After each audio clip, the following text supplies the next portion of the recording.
দাঁড়িয়ে বলতেছে, মাননীয় স্পিকার, বিরোধী দলের অনেকে আমাকে ফজা পাগলা বলে ডাকে। নিজের কথা নিজেই বলতেছে যে বিরোধী দলের লোক আমাকে ফজা পাগলা বলে ডাকে। মাননীয় স্পিকার বলতেছে, আপনাকে তো আমি এমন কাউকে বলতে শুনিনি, আপনি খামাখা নিজেকে কেন অপমানিত করতেছেন? কিন্তু পাগল তো পাগল, পাগললে যদি বলেন নৌকো লড়াস না, ও নৌকা কম লড়াই না বেশি লড়াই? ও আরো পাগলামি শুরু করলেন, রাজাকারের বাচ্চা বলে সংসদে চিল্লে চিল্লে শুরু করলেন। প্রতি মিনিটে 2 লক্ষ টাকা খরচ হয়, আপনার টাকা আমার টাকা, আর সেই সংসদে দাঁড়িয়ে এমন সব ভাষা তারা ইউজ করে। ও নাকি অ্যাডভোকেট, কোন কলেজে পড়েছে, কারা তাকে সার্টিফিকেট দিল, এটাই জাতির কাছে প্রশ্ন। তার ভাষা একেবারে সুইপার এলাকার চাইতেও নিম্নমানের, মূর্খর চাইতেও নিম্নমানের। সারাদিন আলেম ওলামা ইসলামের বিরুদ্ধে কথা বলে, মহিলাদেরকে বলে যে আলিমদের সন্তান তোমরা গর্ভে ধারণ করো না, নাউজুবিল্লাহ বলেন। বলে আলিমেরা সবচাইতে বেশি খারাপ, হুজুরদের সাথে তোমরা বিবাহ হইও না, বিয়ে বসো না, তাদের সন্তান গর্ভেও নিও না।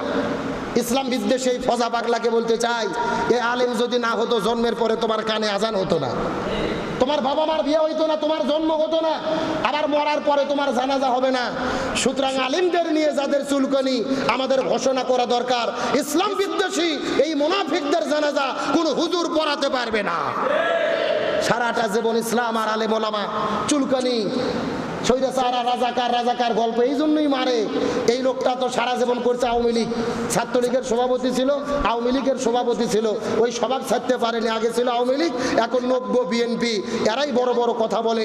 আর মুক্তিযুদ্ধ কমান্ডার কিশোরগঞ্জের বলতেছে যে যুদ্ধই করেনি, কথা কি বোঝেন নাই? বলছে ট্রেনিং নিয়েছে কিন্তু রাইফেল হাতের মধ্যে নেয়নি। আমার দেশে কথা আছে না, চোরের মায়ের বড় গলা।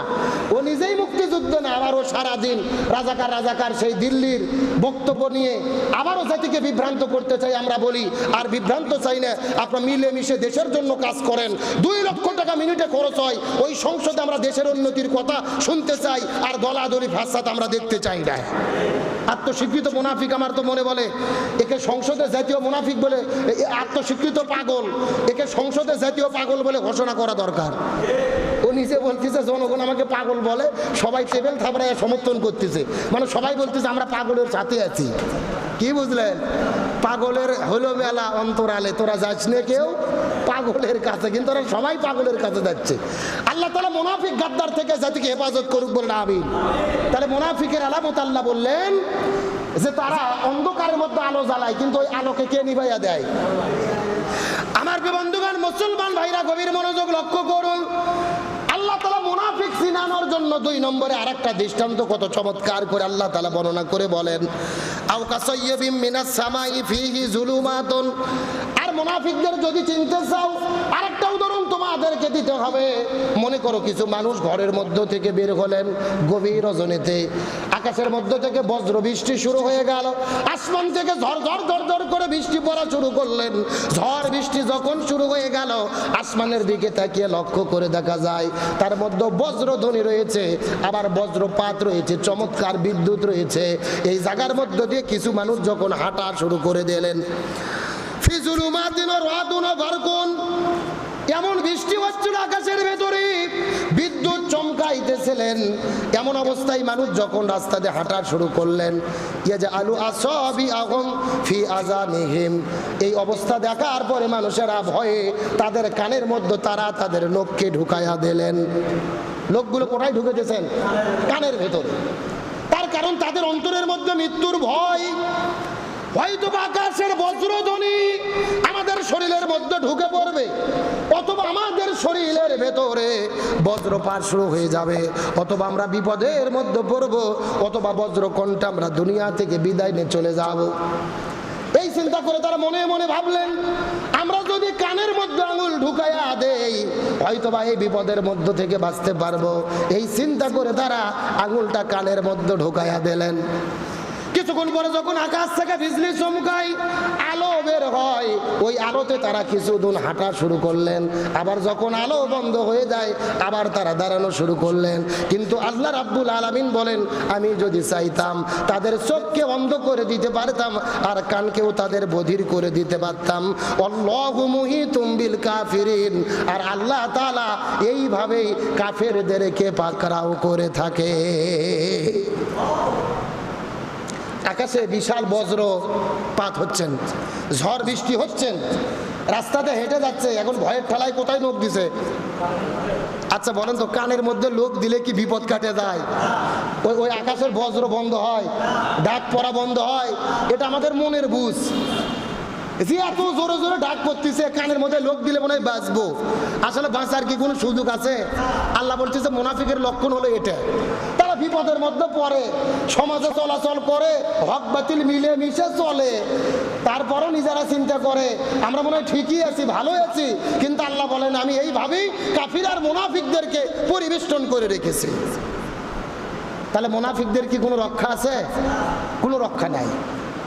মুনাফিকরা যুগে যুগে লাঞ্ছিত, এমনকি জাহান্নামের ভেতরে কাফের যাবে, মুনাফিকেরা যাবে, মুনাফিকদের জায়গা হবে সর্বনিম্ন স্তরে। কোথায় থাকবে? সব চাইতে নিচে থাকবে মুনাফিকেরা, কাফিরেরা থাকবে উপরে আর মুনাফিকেরা থাকবে নিচে। কোরআনের কথা। তার মানে জাহান্নামেও কাফেরদের চাইতে মুনাফিকেরা বেশি লাঞ্ছিত হবে, বেশি কষ্ট ভোগ করবে, বেশি অপমানিত হবে। সুতরাং আমরা কি মুনাফিক হতে চাই? আমরা নিজেরা মুনাফিক করি, হাসতে হাসতে বুঝিও না তো আমরা যে নিজেরা মুনাফিক, এটা বুঝিও না। কারণ আমাদের মধ্যে কোরআন হাদিসের জ্ঞান নাই, কোরআন সুন্নাহর জ্ঞান নাই। কোনটাকে মুনাফিক বলে সেটা যদি আমরা অনুধাবন করতে পারতাম, আজকে নিজেরা মুনাফিকি করে হাসি ঠাট্টা করে হাসতে হাসতে জনগণের মধ্যে আবার সেটাকে স্বীকারোক্তি দিতে পারতাম। সত্য যেহেতু আপনি জেনে গেছেন, আর আপনাকে মিথ্যা কথা বলে আমি আপনাকে আর ভুল বোঝানোর চেষ্টা করব না। আমি আপনার সন্তানটাকে বাড়ির মধ্য থেকে গলা ধাক্কা দিয়ে বের করে দিয়েছি, এই কথাটা সত্য। কিন্তু এর পিছনে কারণ হলো আমার বাড়িতে 3 দিন ধরে কোনো খাবার ছিল না। আমার বাড়িতে স্ত্রী সন্তান রয়েছে, 3 দিন ধরে কোনো খাবার দিতে পারি নাই, আমি নিজেও খেতে পারি নাই। 3 দিন ধরে খাবার না খাওয়ার পরে আজকে সকালবেলা বাড়ি থেকে বের হওয়ার পরে কাজের সন্ধানে যখন রওনা করলাম, আমার মনের মধ্যে নিয়াত ছিল আমি যদি কাজের কোনো সন্ধান পাইতাম ওই কাজের টাকা দিয়ে খাবার কিনে বাড়ির মধ্যে নিয়ে চলে আসতাম। কিন্তু দুর্ভাগ্যজনক বিষয় হলো আমি সারাদিন এই পুরো এলাকার মধ্যে ঘোরাঘুরি করলাম, কিন্তু কাজের কোনো সন্ধান পাইলাম না। আমি বাড়িতে কষ্ট নিয়ে মনের ভেতরে যখন ফেরা শুরু করলাম, মন বলতেছিল আমি তো বড় মানুষ, 3 দিন ধরে কোনো খাবার খাই নাই, পানি খেয়ে আরো কয়দিন আমি বাঁচতে পারবো। আমার স্ত্রীও বড় মানুষ, পানি খাওয়ায়া আরো 2-4 দিন বাঁচিয়ে রাখা যাবে। কিন্তু আমার ঘরের মধ্যে 2টা সন্তান রয়েছে, 3 দিন ধরে কোনো খাবার নাই, না খেয়ে মৃত্যুর করে ঢলে পড়েছে। এই সন্তানগুলো ওদেরকে আমি কেমন করে বাঁচাবো? এই চিন্তা করতে করতে লক্ষ্য করে দেখি রাস্তার পাশে একটা গরু মরে আছে। এই মরা গরুর গোশতগুলো কুকুর আর শুকুরগুলো কামড়ে খাচ্ছিল। আমি মনে মনে চিন্তা করেছিলাম আমার সন্তানদের তো জীবন বাঁচাতে হবে। এই সন্তানদের জন্য জীবন বাঁচানোর জন্য, ওই সন্তানদের জীবনগুলো বাঁচানোর জন্য ওই মরা গরুর মধ্য থেকে 1 কেজি পরিমাণ গোশত কাটার পরে, ওই গোশত বাড়িতে আনার পরে আমার স্ত্রীকে দিয়ে বললাম বিবি রে এই গোশতগুলো রান্না করো, সন্তানদের জীবন বাঁচাইতে হবে।